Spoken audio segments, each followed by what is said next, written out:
I forget how we introed this last time, but this is 3BT, episode 2, Three Brothers Talking, uncut conversation about anything that we happen to talk about.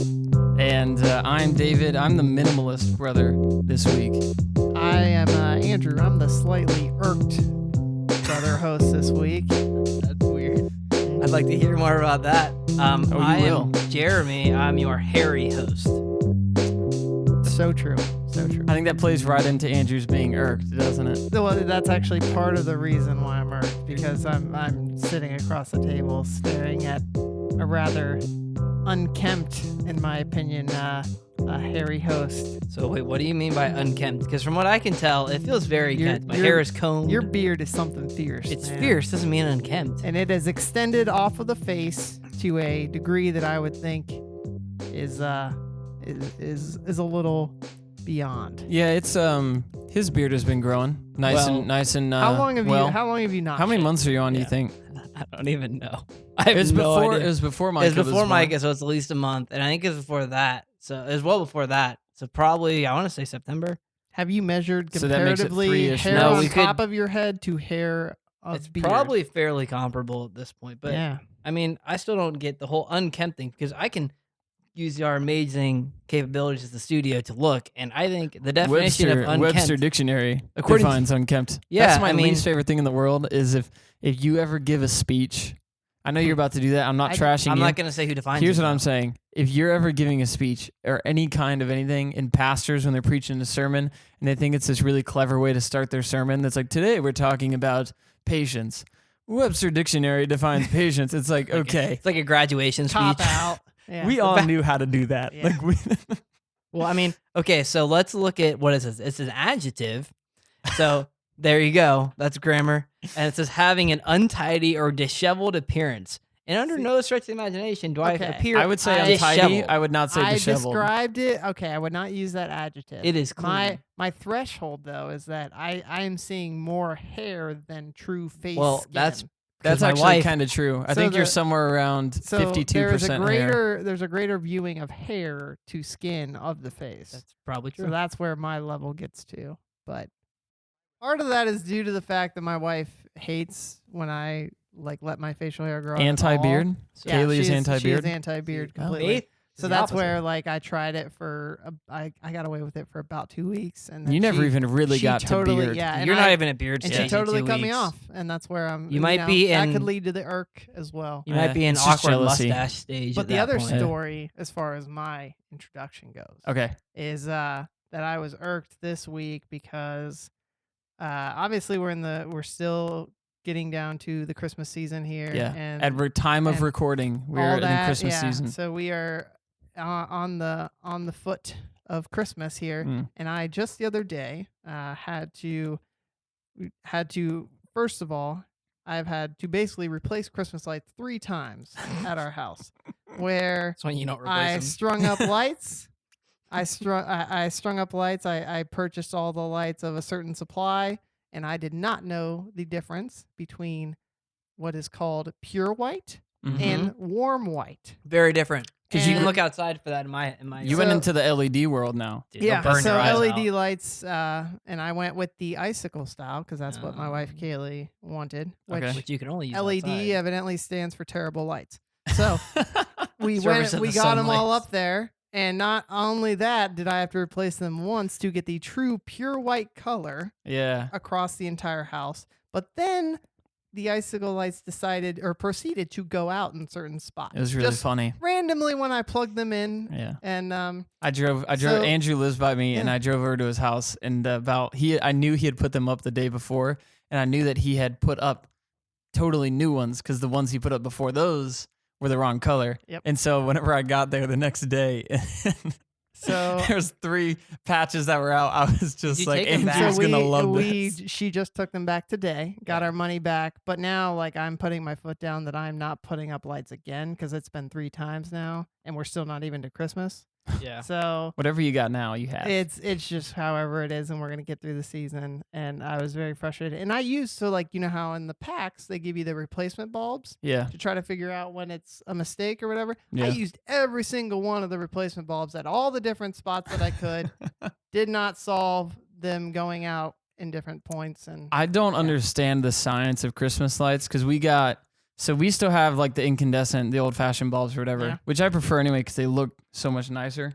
But we were putting them on we were in an apartment, so we really just have them like on our balcony, and then we have them around our tree. And my wife is staunchly white lights on the tree, only colored lights. so is is mine. Kaylee. Yeah, an abomination. White lights or colored lights are, but I had to get. I think they're way more fun. But again, But it's tertiary. I'm not paid to make that decision. No. So that's fine, and I don't mind it. But anyway, I get all the lights out of storage, and of course they all worked last year, and of course very few of them worked this year, and so I don't understand the relationship with the lights where like a whole bunch in a row will be out, but the lights are made of 3 different strands of lights, yet they're all out in a row, and then you replace one, and sometimes that solves the whole strand, and sometimes it doesn't do anything. You're just buying new Yeah. lights every year. Yeah. That's just the way it works. Just I get was used to it. fortunate. This year, we got 2 new ones. We were doing a thing where we're only buying.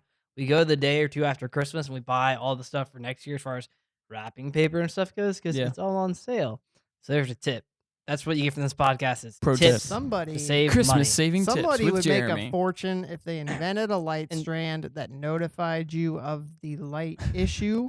What exactly is Like wrong? which- yeah, like, which or light like was out. identified the particular Turn issue. slightly Yeah. to the left. I think we Jeremy, just you- yeah, if you could engineer that, I mean, we could make a fortune. I don't know what companies make Christmas lights, but if you're out there listening, Because otherwise, we got a otherwise golden you're idea sitting there for you. replacing bulbs all Who up gets- and down the wire, and that might not be the issue. It could be the strand and Who all gets that. into yeah. like I'm gonna get into like the Christmas light business and all the colors. Like that was like I don't know. you see, whose first idea was the It Christmas was smart. I don't know. light? Genius. I think they purposely make them just to go out. it's like So, yeah. Hallmark. They make a whole new holiday. and could they make money literally- off Oh, of you it. think about Brand it. new box lights lasted us a week. and then It's they pretty started amazing with getting- Christmas lights because you have. Really? Yeah, 1 week. And That sucks. how much is Yeah. a box of LED lights? Oh, $10. I mean, they weren't the cheap ones. They were the LED Yeah. icicle lights. and you like, probably you're yeah. going at least I $10 mean, for they were 160. no ours. I think they were in like the upper They're probably 20s, more of low 10. 30s, Dude, something like yeah, that. they got to be more You gotta than go to Home 10. Depot. and you got got to to get like 7-8 boxes. So Yeah. Yeah. So you're doing it wrong. I'm telling you, go because then you don't feel bad. If they like, oh, they broke next year, like whatever. Like I paid half the cost for them. I pay Christmas lights I think are a racket because they make plenty of light bulbs that as far as hours that are turned on, you know what I'm saying? Like the number Yeah. of lights in your house that last for months, if not the years. technology is there. and then these Especially tiny, LEDs because LEDs are supposed to last the exactly. longest. And then these tiny little bulbs I'm telling can't ya. manage there's more no than like filaments. they can't manage more than maybe It's all semiconductors. 50 I hours think I 1 turned month ours out of the on year. 6 times There you go. total. Evidently, it's a 5-time LED. Everyone Yeah. knows that. Good thing the ones in our house aren't made that way. Exactly. Hopefully, you all out there are having better luck with your Christmas lights than I am.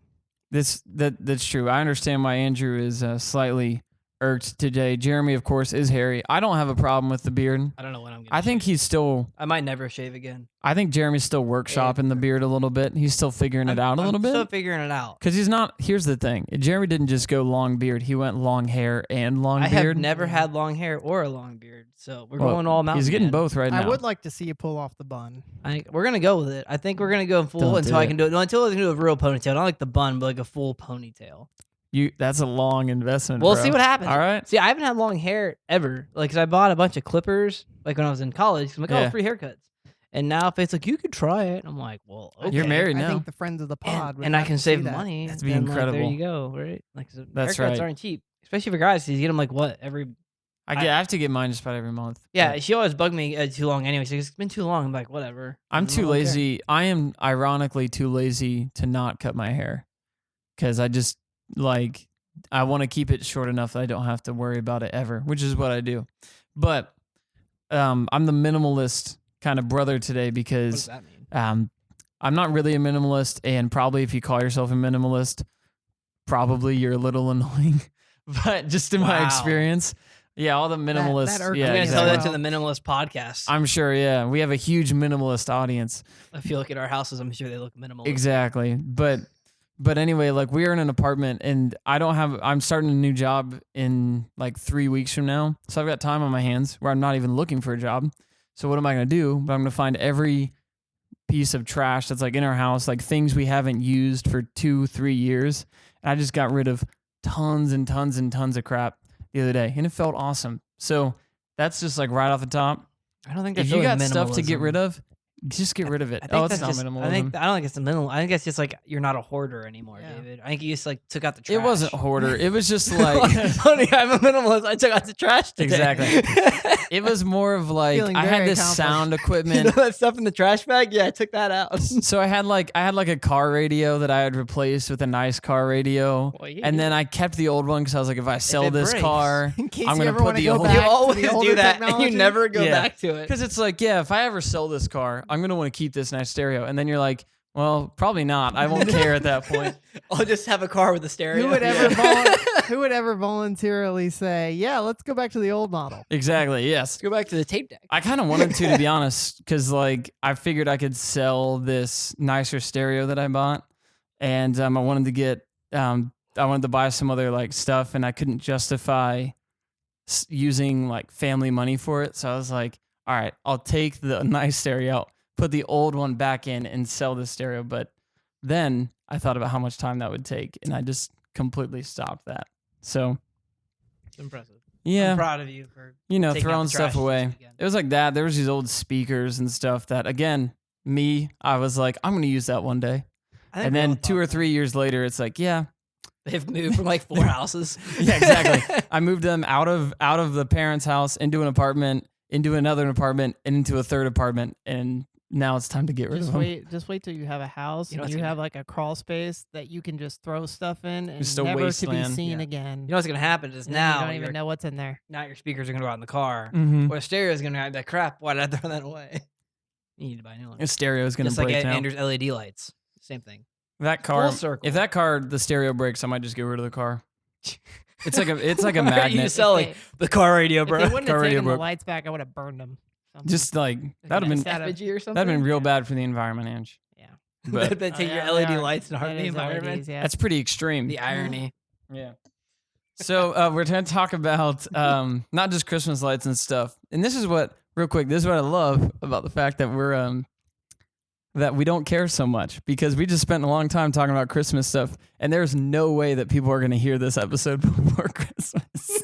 Might be 4th of July. They're You can do the Christmas in July. Do episode Anybody 2 putting like up 6 months Valentine's later. lights But this if year? any of those listeners want to remiss about their Christmas light problems, we're here for you. Well, we've all been there, Yeah. right? We've all been there. So, what we are going to talk about is the celebrity pastor, online pastor, the whole culture of blogs and podcasts, And how much we love it. and how much we love it.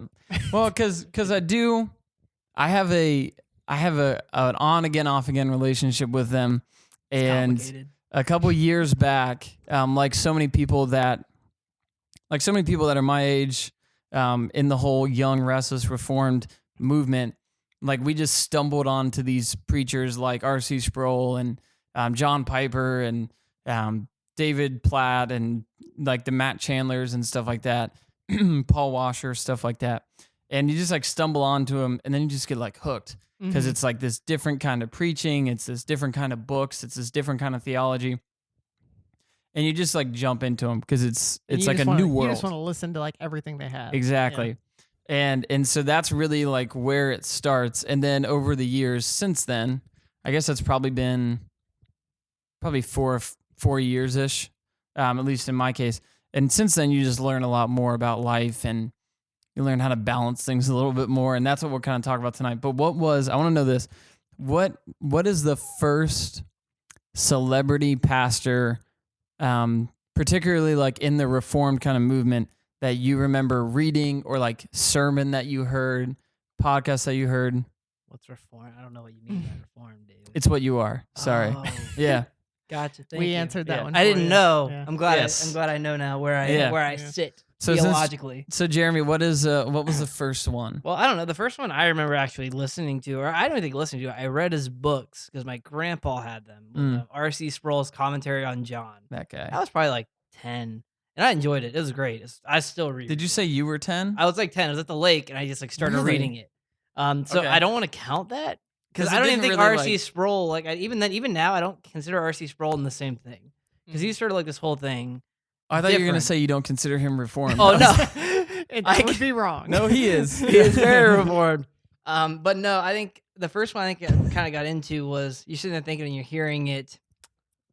I don't even know who the first pastor was. Probably, I don't want to say Joe Thorne because that was recent.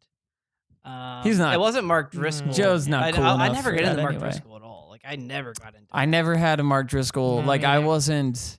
And I wasn't like perusing the internet for content when Mark Driscoll was still really a See, thing. I'll probably go David Platt That would be because mine. I think I was the He's same still- kind of yeah. age when he was he was putting out a couple books. But even then, I didn't put him in that camp until later. Like probably Mhm. later on when I learned more about it. yeah. Mine really was probably the first introduction at the teenage year level was with like the whole like the whole radical movement with David Mhm. Platt and like how that Yeah. really I mean that took a lot of the country by storm Mhm. with his It was pretty book radical. and with him proceeding go. to do like radio and stuff like that and putting his podcasts out there Yeah. where like I mean I latched onto him just because I mean he's a powerful speaker for sure and then since then the one that I mean still like I loved the deeper theological I would say based lessons that I got from Vadi Bakum Yeah. Andrew likes voting. and I still You yeah should come on the podcast. I That'd still be fun. listen to That'd him. be- I mean,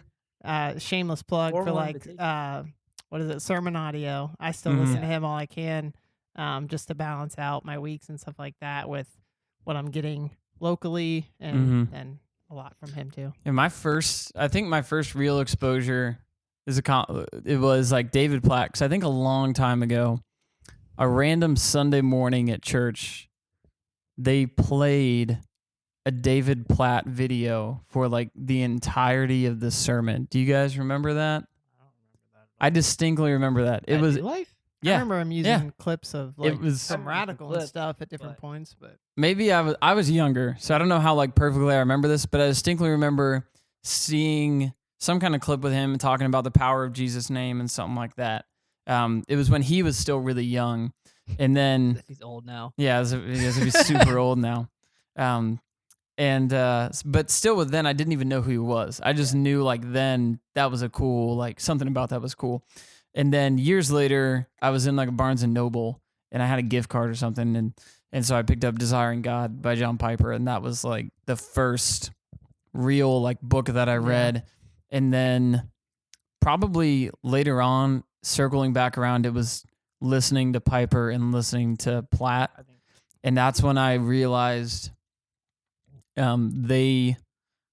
that was when I started realizing and like having a category for reformed stuff.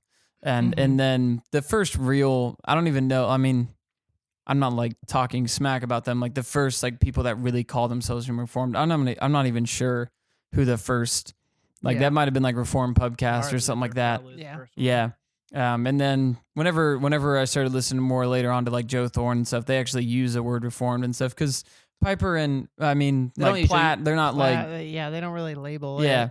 and they don't really Same thing hold with, like like, the confessions and Yeah, stuff. same thing so, with like Matt Chandler. Yeah. Well, yeah. And that's what Yeah. you said as far as like putting in the categories. I think so often like we kind of grew up like I grew up reading Sproul because I was just like I enjoyed it, and even now like I can sit there and read it, and I mean I know he is obviously or Yeah. was, but he did so much with other pastors, and he said like okay, he's kind of putting things into camps. It's all kind of fitting together like a puzzle. mhm. And with the age of the internet, there's a lot of voices more you can listen to. And Andrew, you said something that was I thought was spot on, is finding the balance between like you can get all these things. You can go to Barnes and Noble, but even Mhm. now with the age of the internet, it's different. Like I can even download from my Kindle is different. Oh yeah. Mhm. But I can just listen to anyone, whoever I want. You don't have to really be as careful with what you're listening to, which is a Mhm. shame. Yeah. You don't have to look anybody out because you can get little snippets of sermon jams and think like, oh, this guy's totally legit. And like, no, he's kind of not. But putting into and balancing it, and I think that's really the difficult. I'd say it's more the difficult part now is learning it in this age we're in, is learning the benefits of what the local pastorate is versus the virtual pastorate, and even local church versus virtual church, and how those actually aren't the same thing and aren't correct completely. I mean, they all have their place. Yeah. Virtual church doesn't, but Well, okay.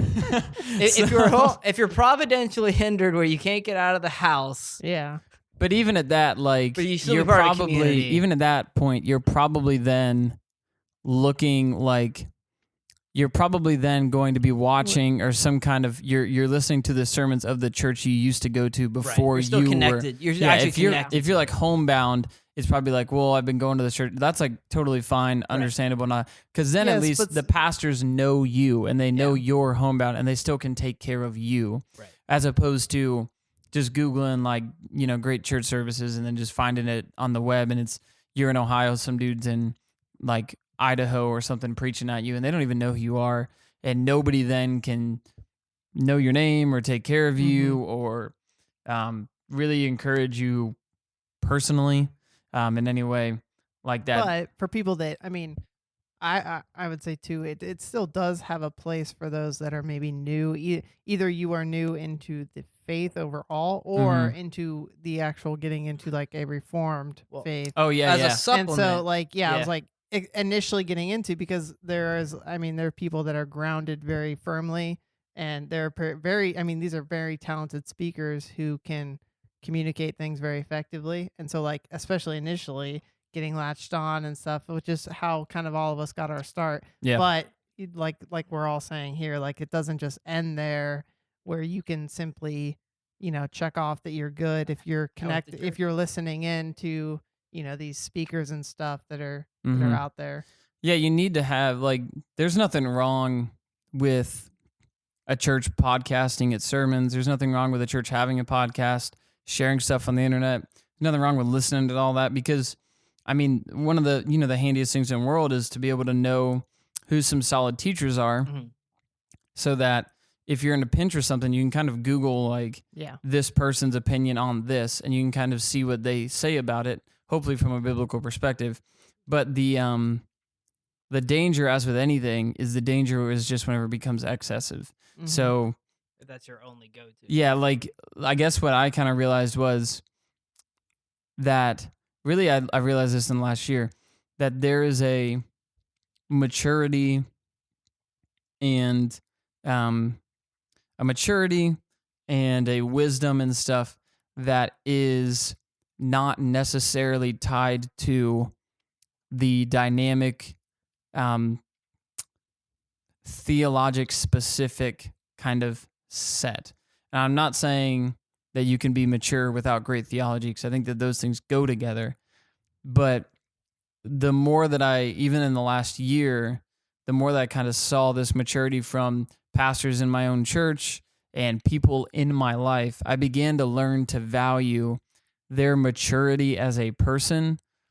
Whereas in the past, I would have just thought of people basically on how great their theology was. You discount the other aspects Yeah, like of what it actually like takes. if somebody was super patient with their wife, if someone was super patient with their kids, they're a great father, a great husband, they manage their money well, they're so kind and all that stuff, but they have like a screwed up doctrinal point, it was so hard for me to not kind of almost look down on them. And now it's kind of reversed to where it's like, I appreciate your great theology and I want to have correct theology, but at the same time, like more than that, like I get really You're valuing like, like I want to see, and that's the great thing about a pastor that's actually in your life, that you can actually see and have a window into their life is because you can see them parenting and you can see them dealing with difficult people and you can see them being patient and they can be patient with you and they can deal with you and they can teach you things one-on-one, because we shouldn't just be Googling, what does David Platt think about this, or what does R.C. Sproul teach on baptism?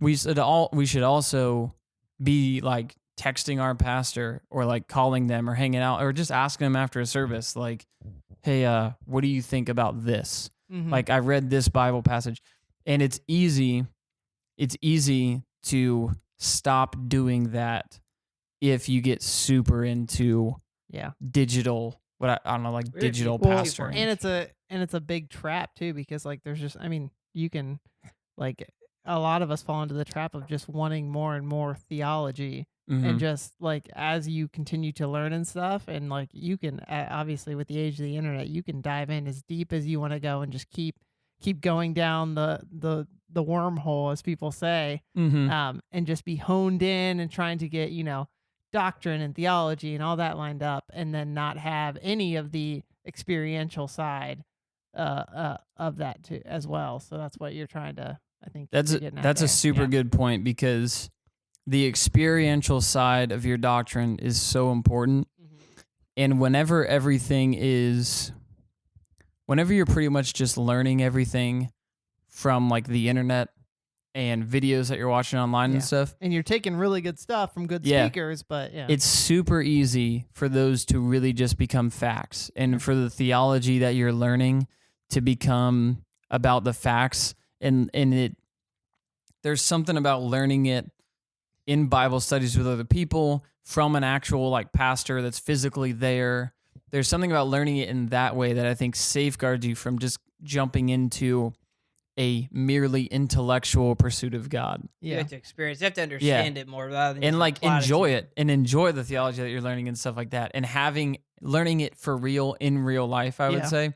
Something about that just naturally makes it easier to not just go head over heels into the danger zone of mere intellectualism Yeah. with God. I think always looking back, I mean, and none of us grew up in a Reformed church, and we all you look back now, like, wow, yes, that's where we all six. We think that's where the Bible kind of stands. But from the standpoint of like, there are things that I learned from our pastors who are not Reformed and have Yeah. some different doctrinal stances that I would never discount. Like just some Yeah. of the prayer aspects they've had, the instrumentation they've been in my life over the years and other people's lives. Mhm. Mm-hmm. It doesn't necessarily mean like no, they're not perfect, and no, there's things different Yeah. that I'd say might be important to me more than them, and that's fine. But realizing, you know what, we are still brothers in Christ, and realizing they're still there to be mentors to me and help me Yeah. along with the faith, whatever that looks like. And Mm. you can't discount the side of that where they were faithful stewards in the congregations that we were a part of, Mm-hmm. and alongside us as far as building us up along the way and Yeah. teaching us. And so and their faithful experience with their families, like you're getting at, David. And yeah, it's just it's cool to see as you grow in faith that it's definitely is evident on both sides of that spectrum. Well, and that's something you'll never get from just like the online world. Yeah. Like and that's You the thing, like can't. it's all becomes an informational point. Like, yeah, all the sermons are great. Sermon audio is great. Yeah. Really helpful, and you can learn You a have lot from access it. to so much. Yeah. But it can become so much colder because there's no context to it. yeah. There's no like, and even then, like I was talking to my buddy Steven, and we're sitting there saying like, because that's kind of where I got this idea for this discussion, and I'm like, yeah, like it's a great resource, but at the same time, like your local pastor is there to shepherd you. Like they're still speaking, and they should be speaking in a context to their local people. Yeah. Whereas, yes, like Matt Chandler can speak great things to Dallas and great things to me because a lot of those things might cross over, and there's still some very easy applications. And yes, it's great theology or whatever, but he's still in charge of shepherding that people, and that's what a pastor is. And they're held accountable for that as Yeah. well. Right. So that's where Yeah, it's I think it's in James, right, where he talks about, submit to your leaders as ones who give account for your soul. I Yeah. don't think that's James. It might be Timothy or something. But that verse about they give an account for your souls. Like it's easy to discount this if you have never served in church leadership or if you've been kind of marginally invested in your local church. Because it's easy to go a long time and not really notice the amount of care that your pastors will have for you if they're good pastors. But like I worked on, I was working on the church that we grew up. I worked up on the staff for like 6 years. And really towards the end of it was really the first time that I started to see how much they actually cared. And not like they were doing a bad job of caring before, but it just took me that long to realize it. Yeah. Like to notice the investment. yeah, like they have an investment. They're trying to, as best they can, care for your soul and be there for you when you're sick and celebrate, new babies being born with you and help meet your financial needs when you need them. And, like they're there for all those things. I think that's something as you grow older, you realize more because, like, I don't know. I think when you're younger, time is a resource. Like, oh, like I have infinite amount of this, but you don't now, especially with the newborn age. I know you get this. Like, time and like sleep is like, oh man, and there's stuff that It's your family valuable. needs, and you're like, okay, like the fact of, and that's something Faith and I have talked about because we've discussed whether something as far as ministry is on the table for us and kind of lean in that way. But it's like, okay, this would mean radical changes of caring for not just my family, but your family and other people's family and a congregation's Oh, yeah. family and for a community and for the whole, like, and regardless, like our church is supposed to be cooperative for the gospel and the kingdom growth. Those are big pants to wear. They're huge Yeah. pants Yeah. to wear. And I don't think we give justice, and I know I don't. And I Yeah. wish I did a better job, I guess, And of saying that. And here's the thing, and I'm not putting down pastors that have big followings or big churches or anything like that. There's just a reality that whenever you get into a bigger church, more staff members, more pastors, more attendees, many of the pastors, that write great books, and God has given them to the church as a gift to write these great books and to Yeah. help teach these things. They often don't have to do near the amount of pastoral care and work that the pastor in your church has to do.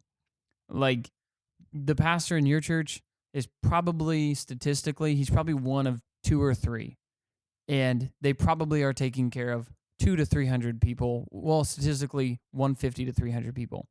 So you're talking about like 2 people taking care of about 200 people. Whereas at the bigger churches, they will have a huge infrastructure to care for the needs of the people individually. And so I'm not saying every megachurch pastor is immature, but what I am saying is that the local church pastor that you have probably has so much life experience in dealing with the garbage of life Mm-hmm. and the care for individual people because they don't have support staff. Mm-hmm. And the biggest thing on your church, the biggest thing on your pastor's plate, time-wise, is probably not the sermon. For people like Matt Chandler, people like David Platt, this isn't a put down to them. Like, the biggest thing on their plate every week is the sermon that they're going to write. Yeah. But the biggest thing on your pastor's plate during the week is probably the marriage that's about to get a divorce, or the person whose family member died, Yeah. or things like that. So remember that the next time that you're thinking like, oh, their sermon's not very good. It's like, Yeah. well, they Or were thinking, why aren't they probably- paying attention to me? They were probably dealing with They might like they were in the yeah. hospital. They were yeah, they were- exactly. yeah. Like, yeah, that's just but with them doing that, they get this amazing experience that they can pour into you, even if their theology isn't perfect, even if their speaking style isn't that remarkable, even if they've never written any books, they have value for you. Like, and we need to learn how to value that. Yeah. Yeah, But it goes along with life in general right now. Like, in the age of social media and the internet, our lives are far more digital than they've ever been in the past. Mhm. connected. Yeah, I was watching a clip. I think it was from the Daily Wire. Had like they had like this event where they had like the Ben Shapiro, Andrew Klavan, Jeremy Boring, and Matt Knowles. They were all like in a room talking together. I think it was during the last midterm election or something like that. And I think it was Jeremy Boring said something really profound, and he said how he's seeing people from both sides of the political aisle unfriend neighbors and stuff on Facebook because of political Facebook posts and all that crap. And he was saying that is a testament to this social fabric that we don't have anymore, where we think of our lives more about digitally. Like, I can be connected to this person I don't really know in California because they agree with me on blank, as opposed to like your neighbor, even if they disagree with you with that, or the other, your neighbor is probably still going to watch your kids when you need them to. Or, like if you have some kind of tragedy, your neighbors is probably still going to help you out, even if you disagree on some stuff. And I kind of translated that to the church because we can see that same kind of fracture happening in the church, where we begin to value what that pastor over there said, or that person way over there said, because we agree with it or we think it's powerful, as opposed to the people that are in our lives really trying to invest in us and like be there in reality to us. I think it's just something we don't want to lose. Like, we don't want to lose that community that's physically there in front of us. And Yeah. that starts with the local church. Yep. That's I agree. that's good stuff. It wasn't me No. that came up with it. Yeah. But, Well, it sounded good. yeah. What other thoughts you guys have about, just as we're kind of wrapping up, this idea of virtual churches, real churches? Notice I said virtual versus real because that's the division. Well, there's that So- John and Chris VR church thing, which is hilarious YouTube video. By the way. Yeah. You should go watch it. I can't Yeah. wait to see him. Yeah, we are seeing him We next. are Yeah. seeing seeing him. him. I think March we or might something go like see that. Tim Hawkins right after that because gonna so be the funny. Appels are going to see him, John Chris, and then we might as the Hampton, my in-laws go see Tim Hawkins. 'Cause I There you guess go. My father-in-law loves Tim Hawkins. You're Yeah. patronizing all the Christian comedians. We are. Christian comedians need ticket sales too. I think we pretty much hit everything that we really want to talk about. I think pretty good conversation about it. I think. Yeah, we did a good job. Way to go. Good Way to go. conversation about it. Good I'd job, say- us. Whether you liked it or not, Yeah. we enjoyed it. So I'd say my only two big thoughts wrapping up would be that, yeah, like those, those pastors with huge followings and stuff, as long as their theology is sound, they can be fine as far as for an introductory phase to a deeper dive or a new theology base that you might be going down, Yeah. especially in the Reformed community, and then also for a supplemental phase as far as if you do want a deeper dive into your theology and hear from these great speakers that are out there, and they have great messages available always to you, but always only in those two fashions, and that should never be for the sacrifice of or in the place of plugging into a local church Yeah. community If where you are getting poured into, even on a daily basis, as far as accountability goes, and just as far as love and fellowship with your local community, that is so important as well. mhm. and So that's where one it's thing. it's always supplemental. Yeah, that's one thing you said, like an addition. And that's the one thing, Yeah. like one of the things like we've all listened to Matt Chandler. Like that's one thing they've always put in the front of their podcast. Like this is supposed to be an addition to you doing this. or Hi, I'm something Matt like that. Chandler with the Village The Church. Village Church, and this is supplemental, and it's no Yeah. means supposed to like replace these other things. Yeah. And that's the thing because most like we grew up and we definitely didn't grow up in a church that was Reformed, especially in the earlier years when we went there. So it's like being able to learn new information and like, okay, like this is kind of what I think the Bible says differently, whereas that might not be available is great to have Yeah. Mhm. just as an additional resource to your local body, because that's what Yeah. like Acts would say, like you're not, that's what it's supposed to be, is your local people. Yes. Yeah. Do not So- forsake the gathering of believers, as some are in the habit of doing. It's in So- Hebrews.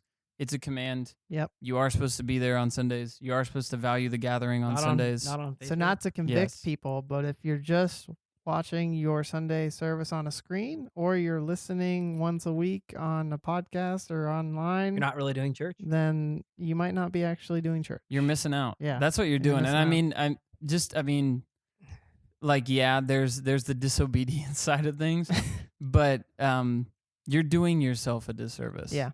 And that's really the end of it. Like, it's not like a motivation of like to tell other people they're worse than me. It's a motivation of like you're doing yourself a disservice. Yeah. And you're doing your family a disservice. Mhm. It'll be better when you're there, and it might take work to do that, depending on where you live. You know what kind of church you kind of are looking for, or whatever. Like, And it might there's not always be, yeah. obstacles and stuff, but there is a real value there. If there wasn't a value there, God would not tell us to do it.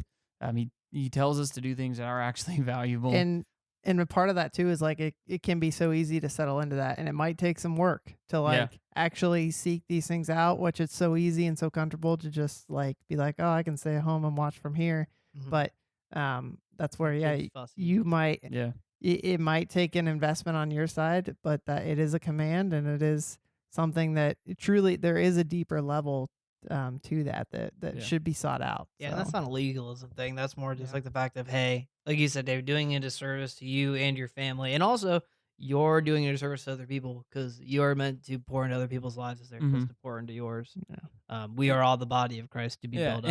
and like Jeremy said, it's not legalism. You're not saved because you're not going to church or you're watching Lord. online. That's not what we're saying.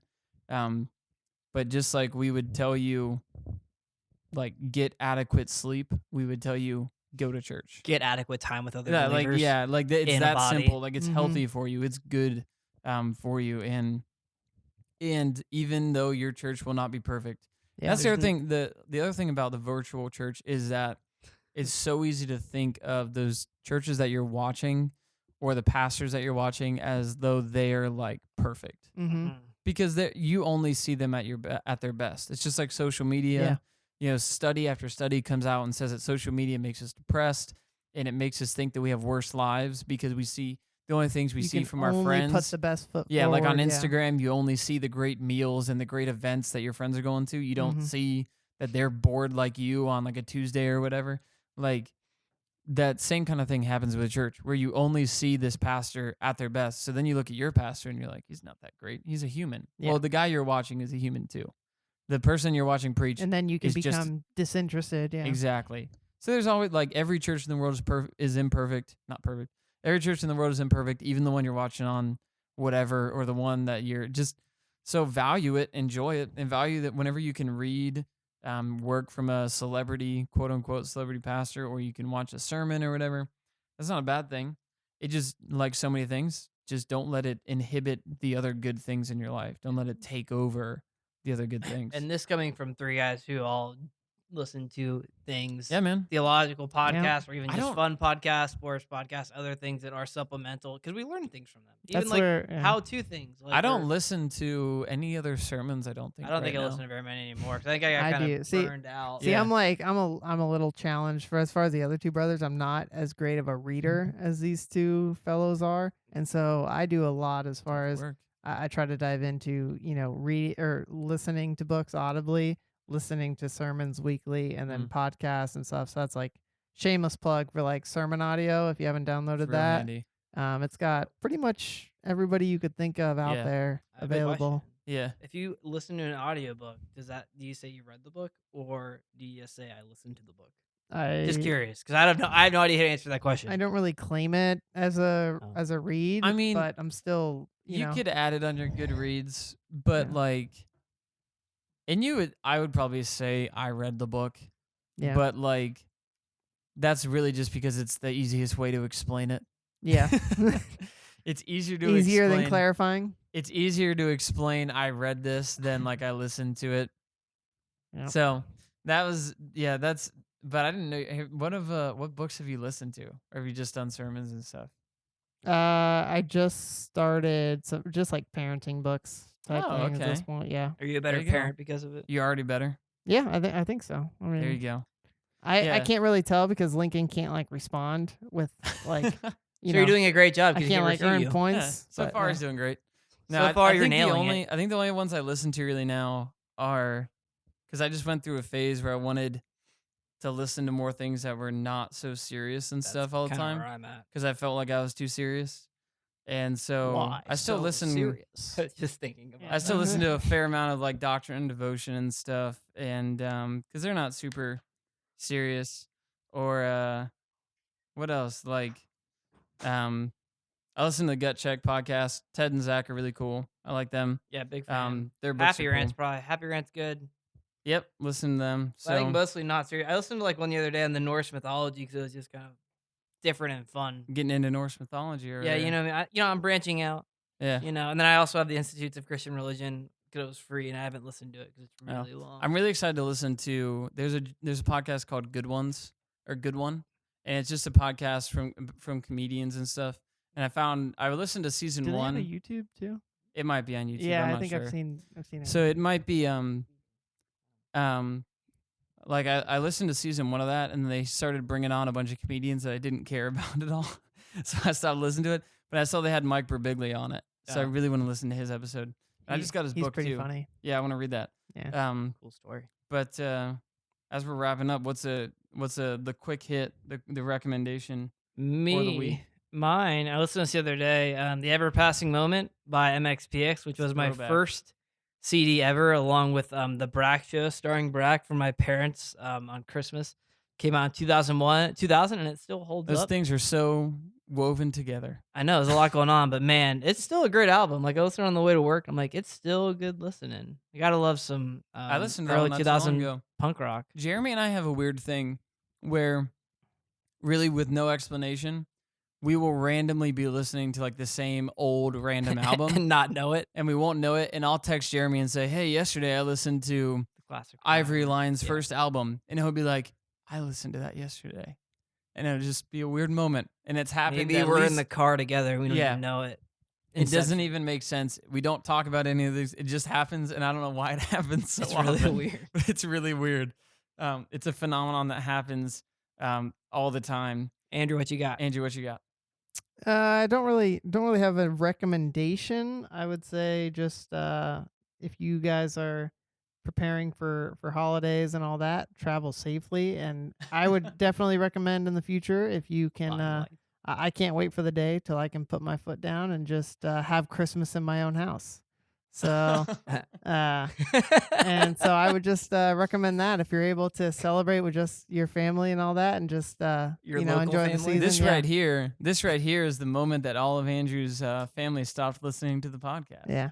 And texted him to say, "What the heck, Our man?" 2 listener base Well, is now no, 0. I'm not Thank saying you, don't- Andrew. I'm not for- saying exclude the family. I'm saying No, you're if- saying it. I'm not saying that. but I'm I not promise. saying I'm it. saying that you Can we should do it have later? that you should have them all over to your house and Oh. host, so that you don't have to travel. Because like me and my wife are gonna make like 4 different stops all through the different days of the holidays with Yeah, Yeah, it's different. busy, man. If you really obligations. loved your family. So, yeah, if you can host, Think- then I would go that route. You're the hostess with Not the a bad mostest. call. All right, mine, Dave. mine is Jeremy mentioned Selfwire, or I don't know if he mentioned it I before think we it was started our recording. or after. pre-show prep The- discussion. yeah, which the pre-show lasted prep discussion. about 2 hours. Yes, the the podcast 2 in hours itself. / more like 3 minutes. Yeah, it's fun. And but selfwire.org is run by Paul Maxwell. He puts out stuff every single day because I don't know how he has this much time, but he does. It's a doctor. And he's really smart. He has a PhD and all that stuff. But he just had an episode not too long ago about it's called Justin Taylor's Advice to Young Men, and it's extremely good. That was very good. Really good. What was his advice to young men? I'm not gonna spoil it. Oh, that's called A little bit of a tease, Way to but tease it's it, a little bit Dave. not a great tease. Like Not great. just so you know, you're It's not supposed to bad. tease things that happen on your own show not because tease. people listen to your own thing. So it's not really a great but we're tease not there yet. to like push people to a David, different we're just place. gonna piggyback everyone else. But yeah, so yeah, I actually had a We friend. talked about doing things supplementally, not in the place. of, Exactly. so I have a was friend like, that yeah. went to Moody, Time out. and We have a friend. Paul was his professor for one of his classes at Moody, and that's how I started listening to Paul's stuff. And that episode, Justin Taylor's Advice to Young Men, recommended for anyone like male or female, but it is really really good. That's the kind of for young advice you need. Exactly. That was a little hint that Jeremy just threw out. So go listen to it.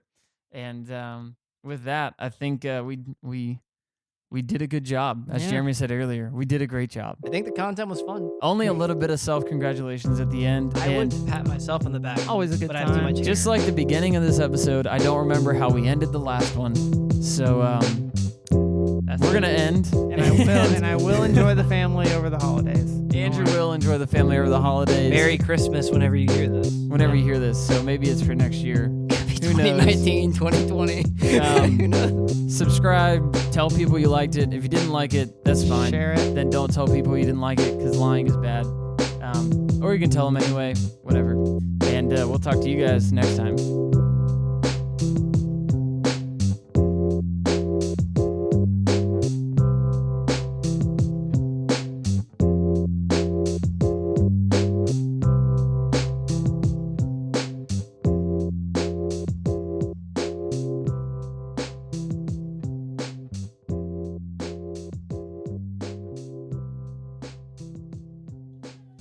Here's the signal. You ready? And we're going. There you go. That was- So just start. You're supposed to start it. Start what? You're supposed to. not. I was not prepared to start this. I was not All right, on I'll do it. intro I'll this do it. week. Gosh. Thank you. That's your job. Do your one Do your job. job. You have one job to do. You ready?